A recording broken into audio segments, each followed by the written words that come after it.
వెనుకబడిన వర్గాలకు న్యాయం చేయడమే కులగణన సర్వే ప్రధాన ఉద్దేశమని మంత్రి పొన్నం ప్రభాకర్ అన్నారు.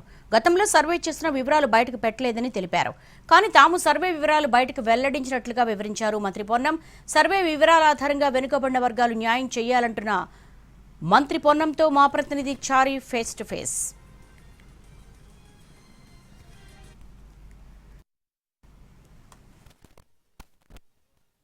తెలంగాణలో కాంగ్రెస్ పార్టీ ప్రతిష్టాత్మకంగా తీసుకున్నటువంటి సర్వేలో ప్రస్తుతం మంత్రి పొన్నం ప్రభాకర్ గారు మీరు రాహుల్ గాంధీ చెప్పిన ఏదైతే మీరెంతో మీ వాటా అంతా అని చెప్పారు.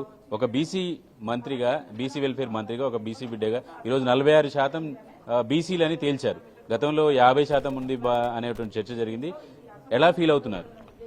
బీసీ ఉద్యమకారుడిగా, బీసీ విద్యార్థి నాయకుడిగా ఈరోజు తెలంగాణ శాసనసభలో కాంగ్రెస్ ప్రభుత్వంలో బీసీలకు సంబంధించినటువంటి అంశం లోపల ప్రవేశపెట్టి తీర్మానం తీసుకొని కరెక్ట్ సంవత్సర కాలం లోపల నివేదికను సేకరించి ఈరోజు కాంగ్రెస్ ప్రభుత్వం దాన్ని ఆచరణకు తీసుకుపోయే విధంగా కార్యాచరణ తీసుకుంది.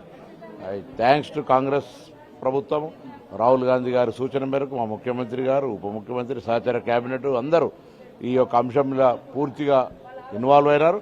ఇలా తప్పకుండా ఒక సమాచారం వచ్చింది. సమాచారానికి అనుగుణంగా ఆయా వర్గాలకు సంబంధించిన ప్రణాళిక జరగాల్సిన అవసరం ఉంది. తప్పకుండా ప్రణాళిక కూడా జరుగుతుంది. ఇది గతంలో కొంత నివేదికలు తీసుకున్న వాళ్ళు నివేదికలు బహిరంగపరచలేదు. ఇలా మేము మా నివేదికను ప్రజల ముందు ఉంచుతా ఉన్నాం. రేపు 4వ తారీఖు నాడు కేబినెట్ ఉంటుంది, శాసనసభలు ఉంటుంది.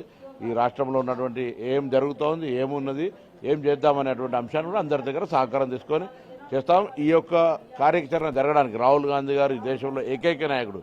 ఎవరెంతో వారికంతా అవసరమైతే క్యాప్ ఎత్తేయాలని చెప్పినటువంటి పరిస్థితులలో ఉన్నటువంటి గతంలో ఉన్నటువంటి వాళ్ళు సర్వే చేశారు, వివరాలు బయటికి వెళ్ళే.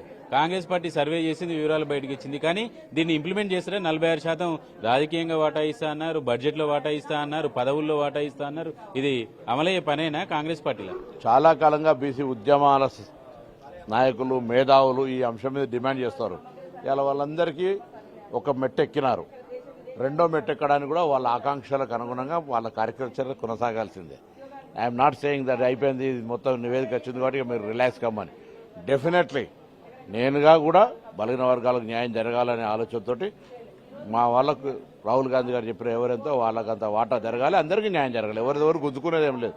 కాబట్టి ఆ రకంగా పోవడానికి కొరకు సంబంధించిన అంశంలో తప్పకుండా ప్రభుత్వం ఆ దిశలో ఆలోచన చేస్తుంది. కాబట్టి అది చేయాలనుకుని ఇది చేసింది. ఒక ఓన్లీ అటు లెక్కల కొరకే కాదు కదా, భవిష్యత్తు కాన్సెప్ట్ అది. కాబట్టే వీ టేకెన్ డాటా. అంటే ఇప్పుడు సర్వే ఆధారంగా మీరు ఇచ్చేటువంటి మీ పార్టీ ఇచ్చే పదవులు కావచ్చు, హిందీ కాంగ్రెస్ పార్టీలో పదవులు కావచ్చు, ఈ రేషియోలోనే ఇస్తారా? ఇవ్వాలనే కదా ఆకాంక్ష, ఇవ్వాలనే కోరుతాను. ఒకవేళ కొంత ప్రారంభ దశలో కొంత ఏమైనా ఇబ్బందులు ఎదురైనా మార్పు రావడానికి, ఏదైనా మార్పు రావడానికి కొంత సమయం తీసుకున్నా తప్పకుండా మార్పు వస్తుంది. ఇప్పటికే మా పార్టీలో అటువంటి అనేక అవకాశాలు ఉన్నాయి.